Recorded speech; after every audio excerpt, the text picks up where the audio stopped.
My weekend started like any other.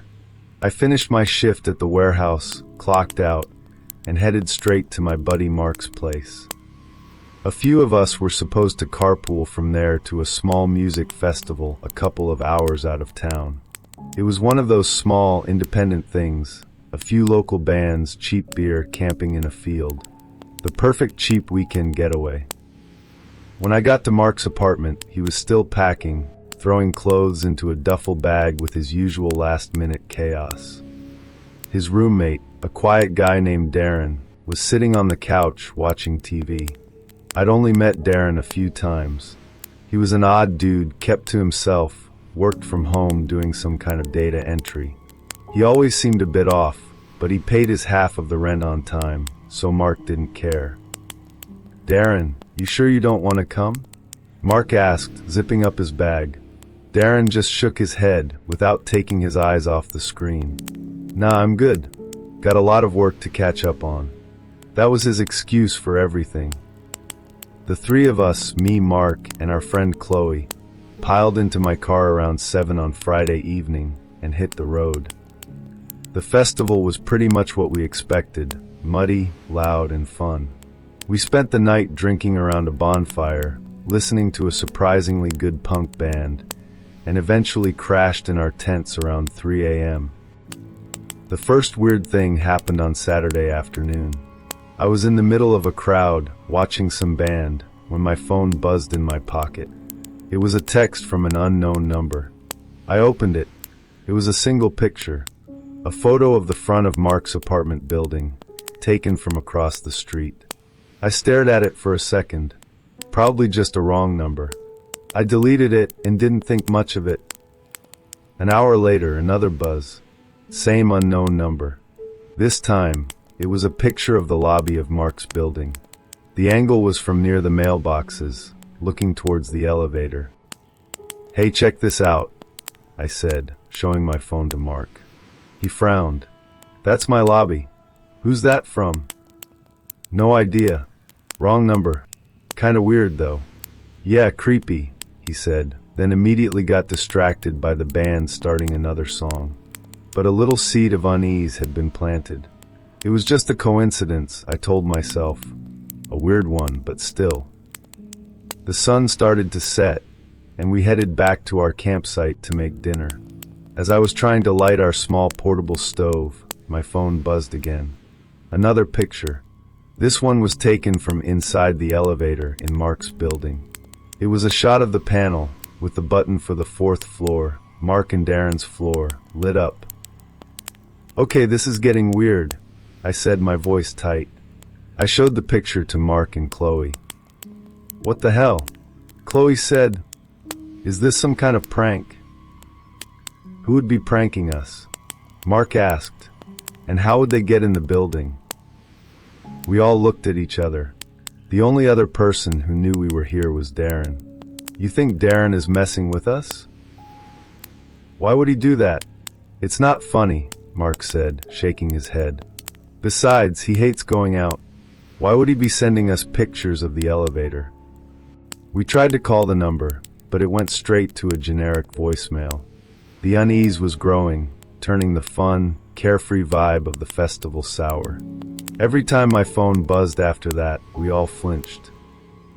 The next picture came around 10 p.m. It was a blurry shot of the hallway on the 4th floor. In the distance, you could just make out the door to Mark's apartment. "That's it, I'm calling Darren," Mark said. He pulled out his phone and dialed.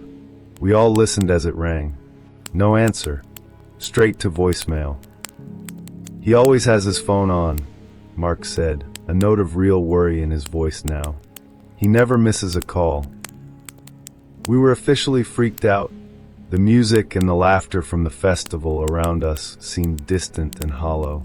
We were in a field, 2 hours from home, getting a creepy play-by-play of someone approaching my friend's apartment, and his roommate wasn't answering the phone. The final picture came just after midnight. It was a photo of Mark's front door, taken from extremely close up, as if the person was standing right in front of it.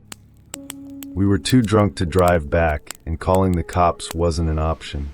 We didn't have any valid proof, and probably they would think that it was a drunk prank. That's what we thought at that moment. We barely slept that night. We kept discussing it, going in circles. Maybe Darren had a friend over who was playing a stupid joke. Maybe he'd lost his phone, and someone had found it. But none of the explanations felt right. The series of photos felt deliberate, methodical. We decided to leave first thing in the morning. We packed up our tents in the pre-dawn light on Sunday, the party from the night before still winding down around us. The drive back was the most tense 2 hours of my life. We were all silent, just staring out the windows, our minds racing. We pulled up to Mark's building around 9 a.m. Everything looked normal from the outside. The street was quiet, just a few people walking their dogs. "Okay, let's just go up. I'm sure it's nothing," Mark said, trying to sound convincing. Darren probably just fell asleep with his phone on silent. We took the elevator up, and the ride felt heavy with dread. The hallway on the 4th floor was empty and silent. As we approached Mark's apartment, we saw that the door was slightly ajar. My heart was pounding so hard I could feel it in my ears. Mark pushed the door open slowly. The apartment was a mess. Not just messy, but ransacked. Couch cushions were torn open, drawers were pulled out and emptied, papers were scattered everywhere. It looked like someone had been searching for something. "Darren?" Mark called out, his voice shaking. Silence. We moved through the apartment, our feet crunching on the debris. We checked Mark's room first. Trashed. Then we went to Darren's room. His room was even worse. His computer was smashed on the floor. His mattress was sliced open, the stuffing pulled out. And on the wall, written in what looked like black marker, were the words, "Where is it?" And then I saw the closet door.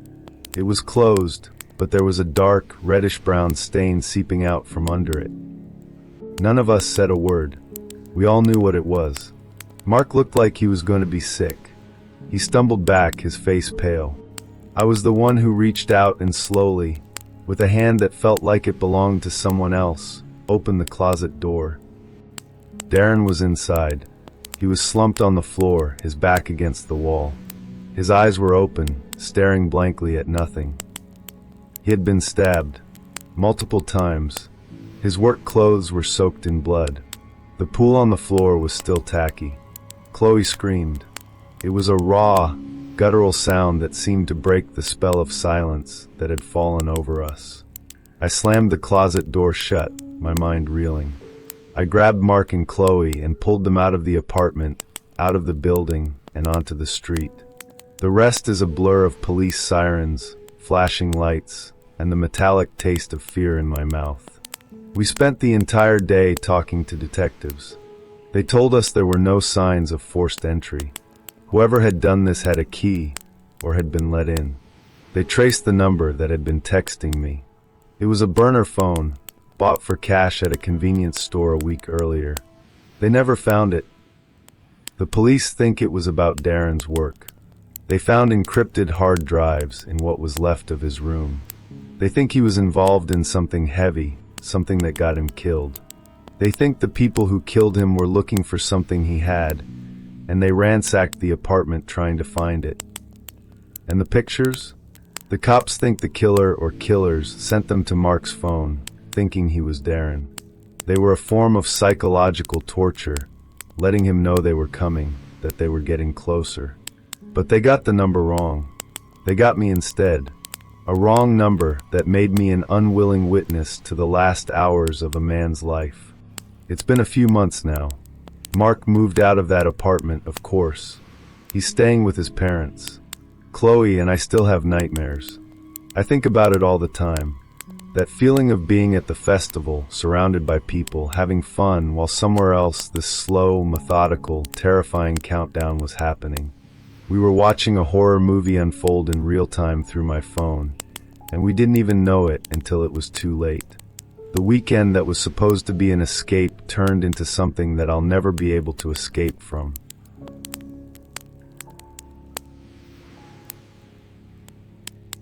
The best weekends are the ones that feel stolen. The ones where you cash in a sick day on a Friday, kill your phone, and just vanish for 72 hours. That was the plan anyway. I'd been burning the candle at both ends for months, and the city was starting to feel like a pressure cooker. I needed trees, the smell of pine, the crackle of a campfire, the kind of silence that's so total it rings in your ears. I had the perfect spot, a secluded campsite in a state forest about 3 hours north, a place I'd been going to since I was a kid. It was a small clearing I'd found years ago off an old access road, technically park property, but far enough from the trails that you were guaranteed solitude. My own private slice of wilderness. The drive up was a decompression chamber. With every mile, the skyscrapers in my rearview mirror shrank and the knots in my shoulders loosened. I didn't just turn my phone off. I tossed it in the glove compartment. No emails, no notifications, no connection. Just me, my tent, and a cooler full of beer and steak.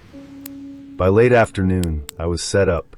The tent was pitched, my sleeping bag was unrolled, and I had a respectable pile of firewood next to a well-established fire pit. The air was crisp, carrying the scent of damp earth and decaying leaves. I cracked a beer, sank into my camp chair, and watched the sunlight filter through the canopy in long, golden shafts. This was it. This was the reset I needed. As dusk settled, the forest came alive with its usual evening symphony. Crickets chirped, an owl hooted in the distance, and the wind rustled through the dense foliage. I got the fire going, the flames greedily licking at the kindling before catching on the larger logs. I cooked a steak over the open flame, the sizzling sound and savory smell feeling primal and deeply satisfying. It was after my second beer, when the sky had turned a deep, star-flecked indigo, that I heard the first odd thing. It was a whistle. It wasn't a human tune, but a perfect mimicry of a northern cardinal's call I'd been hearing all afternoon. A sharp, descending cheer. The thing is, cardinals are diurnal. They don't sing in the dead of night. I froze, my half-eaten steak paused midair. I scanned the impenetrable wall of blackness that surrounded my little bubble of firelight. Nothing. The forest was silent again, save for the crackling flames. I shook my head. An echo? A different kind of night bird I didn't recognize? My city-softened mind was probably just on edge, manufacturing threats out of the unfamiliar quiet. I finished my meal, told myself to relax, and tried to sink back into the peace I'd come here for. An hour later, I was banking the fire and getting ready to turn in when I heard it again. Same whistle. This time it was closer. And this time, from a different spot to my left, I heard a response. 2 quick, low clicks, like tapping a pair of rocks together. That was no bird. Every nerve ending in my body went on high alert. The silence that followed was heavy, suffocating. I wasn't alone. That wasn't a guess. It was a sudden, cold certainty that settled deep in my gut. I slowly reached for the heavy-duty maglite next to my chair, its metal casing cold and solid in my hand. I stood up, trying to make my movements seem casual, and shone the beam in the direction of the whistle. The powerful light cut a path through the darkness, illuminating a chaotic tangle of ferns, tree trunks, and shadows. Nothing moved. I held the beam steady for a full minute, my heart hammering against my ribs. Was this some local kid trying to spook the camper? It was possible. Still, I zipped my tent up tight that night, placing my hatchet and the maglite right beside my sleeping bag. Sleep didn't come easy. Every snap of a twig, every rustle of leaves was a potential threat. The next morning, sunlight streamed into my tent, and the anxieties of the night felt distant and foolish. The forest was bright and cheerful, alive with the sounds of actual, daytime birds. I felt a bit sheepish, like I'd let a ghost story get the better of me. Then I unzipped the tent flap. Sitting on the ground, not 5 inches from the entrance, was a small, meticulously constructed pyramid of 3 flat, gray stones. I stared at it, my blood running cold. It was deliberate. It was a message. It said, "We were right here while you were sleeping." We could have done anything we wanted. My weekend was over. The tranquility I'd sought was shattered, replaced by a gnawing, paranoid fear. I had to get out, but packing up in a frantic rush felt like a bad idea. It would show panic, vulnerability. I decided to act normal. I'd make breakfast, go for a short, planned hike, then come back, pack up calmly and leave. Projecting confidence was my only defense. The hike was a nightmare. The trail, one I'd walked a dozen times, felt alien and menacing. Every shadow seemed to hold a figure. Every gust of wind sounded like a whisper. I found myself constantly looking over my shoulder, my hand hovering near the canister of bear spray on my belt. About a mile in, I saw something that made me stop dead. One of the blue trail markers painted on a large oak had been scraped away. Fresh, pale wood showed through the bark where the paint had been clawed off. 50 feet further, a new marker was tied to a branch, a strip of dirty red flannel, pointing away from the official path and into the dense, untracked woods. It was an invitation, a trap. I didn't hesitate. I turned and walked back the way I came, my pace quickening with every step until I was almost jogging. The feeling of being watched was overwhelming, a physical pressure on the back of my neck. When I got back to my clearing, things were worse. My camp chair was tipped over. My firewood pile, which I had stacked neatly, was scattered. And my hatchet, which I had left securely wedged in the large stump I used for chopping, was gone. I frantically scanned the campsite. I found it 20 feet away, half hidden in the ferns, its blade buried an inch deep in the soft earth. It had been thrown. That was it. All pretense of calm evaporated. I was being hunted. This wasn't a prank, it was a territorial game, and I was the terrified mouse. I started shoving my gear into my car with reckless speed, my hands shaking so badly I dropped my sleeping bag twice. Tent poles clattered to the ground. I didn't care about packing it right. I just needed to get it all in the trunk and go. It was as I was wrestling with the half-collapsed tent that I heard a twig snap directly behind me. I spun around, my heart seizing in my chest. Standing at the edge of the clearing, partially obscured by the trunk of a birch tree, was a man. He was tall and gaunt, dressed in stained, earth-toned clothes that made him blend into the forest. He had a long, matted beard, and his eyes, even from a distance, looked hollow and dark. He wasn't holding a weapon. He was just standing there, watching me, a faint, unnerving smile on his face.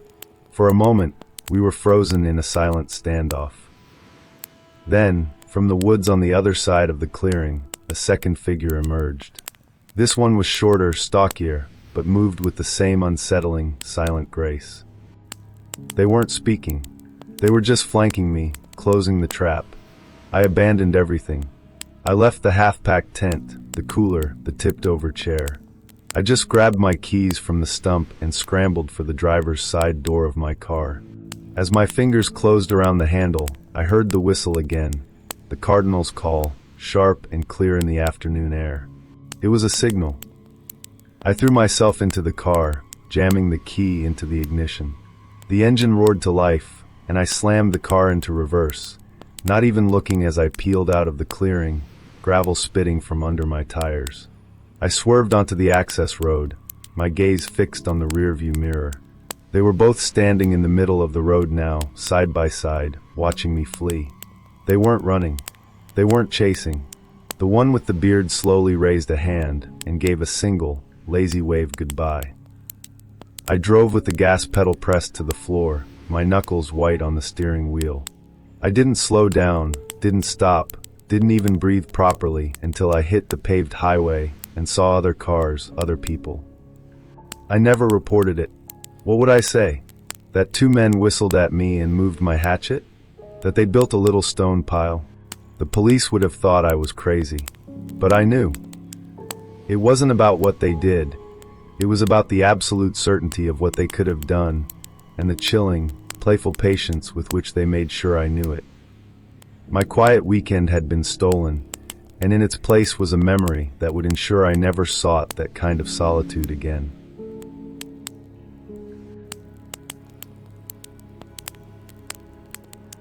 There's a certain kind of beauty in decay, a poetry in things that have been forgotten. That's what my friend Liam and I were into. We weren't vandals or troublemakers. We were more like amateur historians with a taste for tetanus shots. Urban exploration, or Urbex as we called it, was our weekend ritual. We'd spend the week scouting locations online, poring over satellite maps and old forums, and then on Saturday, we'd go hunting for ghosts of the past. Our prize wasn't scrap metal or stolen souvenirs, but photographs, capturing the eerie stillness of a place that time had left behind. For months, we'd had our sights set on the big one, the local legend, the old Hearthwood Children's Asylum. It sat on a sprawling, overgrown property just outside of town, a hulking Victorian monstrosity of red brick and slate tile that had been shuttered since the 70s. The stories about it were the usual small-town schlock, mistreated orphans, vengeful spirits, a mad doctor who threw himself from the bell tower. We laughed it all off. The real draw was the architecture, the history, the sheer, undisturbed scale of the place. The Saturday we chose was perfect for it. The sky was a flat, washed-out gray, threatening a rain that never came, casting everything in a soft, gloomy light that was perfect for photography.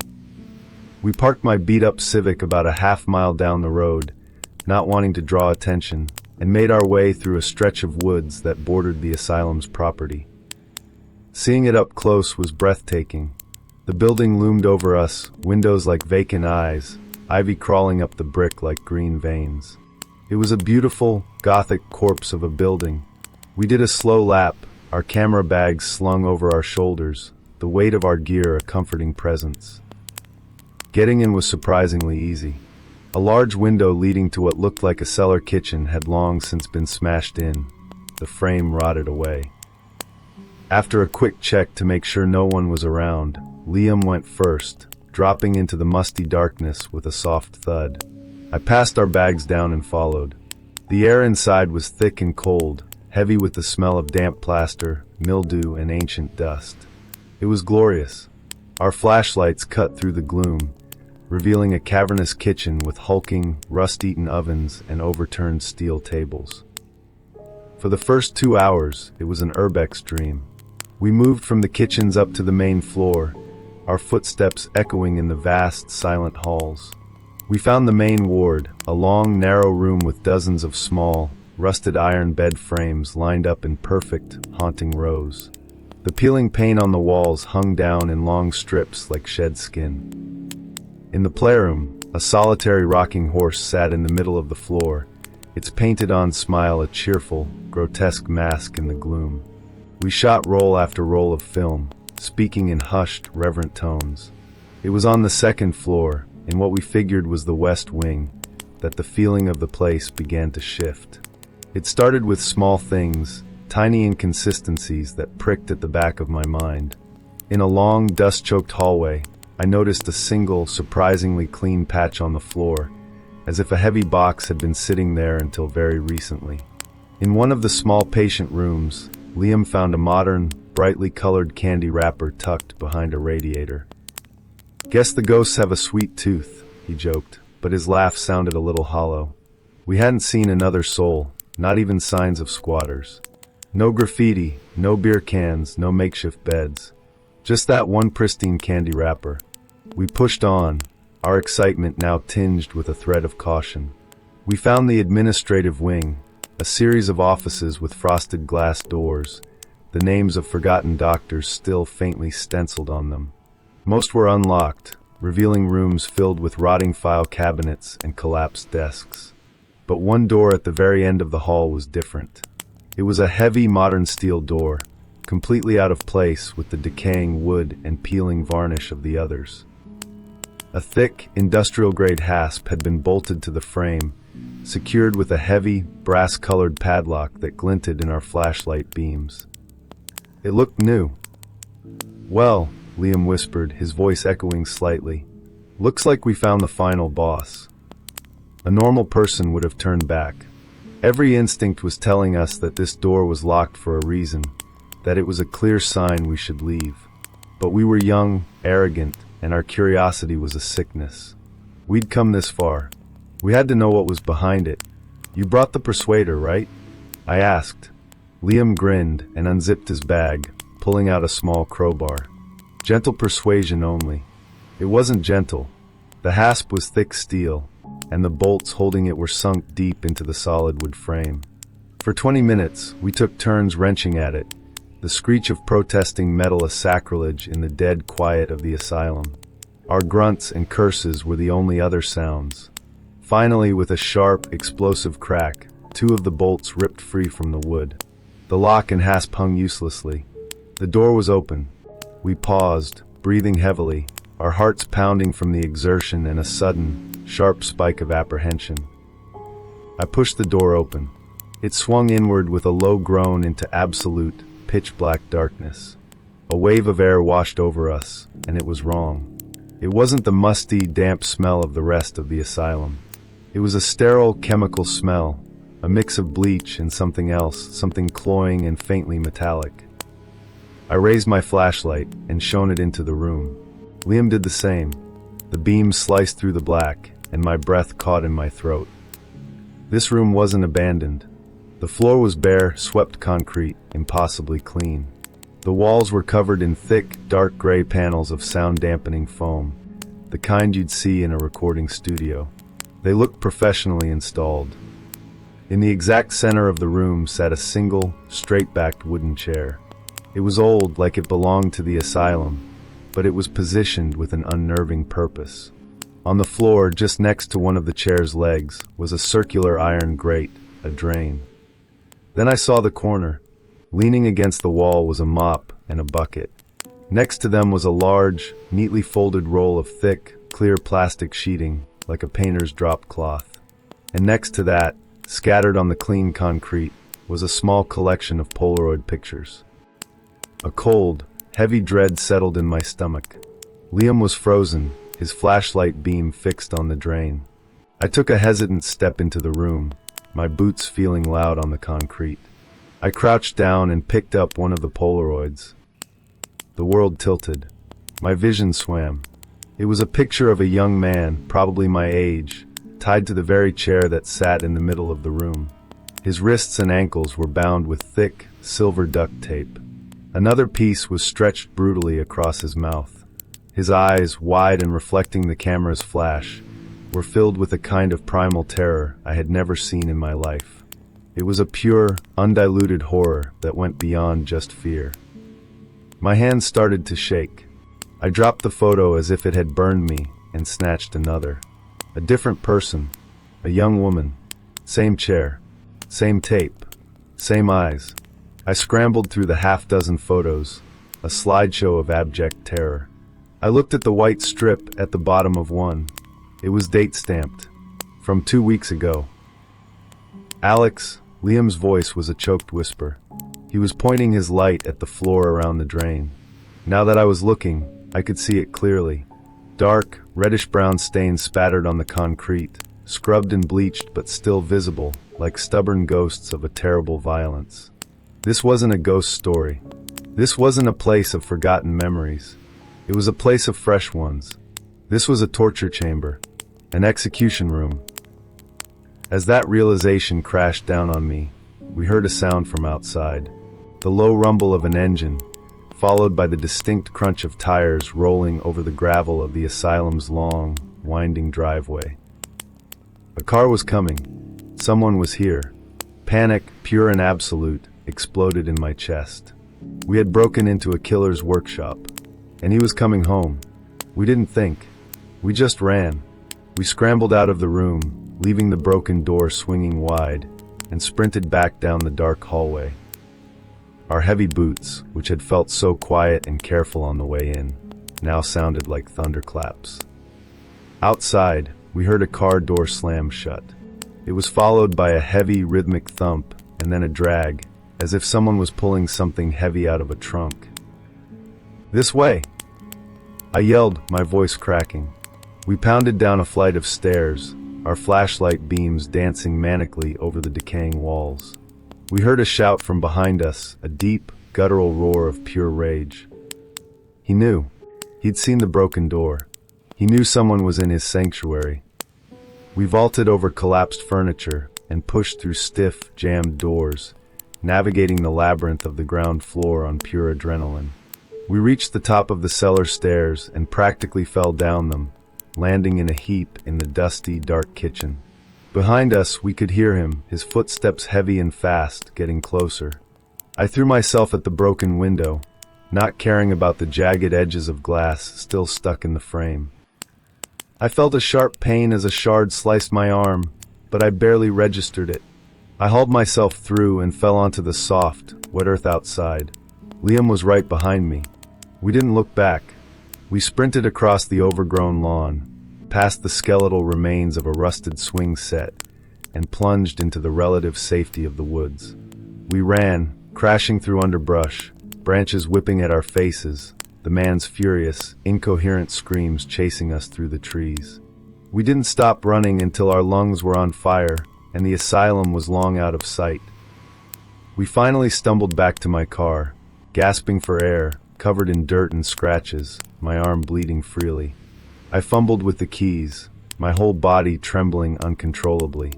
We got in, locked the doors, and I sped away, leaving a plume of dust on the quiet country road. We drove for 10 minutes in absolute, shocked silence. Then I looked over at Liam. His face was pale, his eyes wide. My own must have looked the same.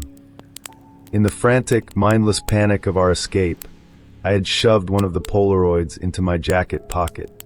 I pulled it out now and placed it on the dashboard. The terrified face of the man in the chair stared up at us. We drove straight back to my apartment. We never talked about going to the police. What could we say? We'd been trespassing. Our story was insane. The man could have the room cleared out in an hour, and then we would be the crazy ones. Or worse, he could have seen my car. My license plate. That was a week ago. I haven't slept more than an hour at a time since. My camera sits on my desk, a monument to a hobby that now feels grotesque. I keep the Polaroid locked in a drawer, a tiny, glossy square of proof. Proof that the most terrifying ghosts aren't the ones that haunt old buildings, but the ones that are still alive, have a key, and might be looking for something they've misplaced.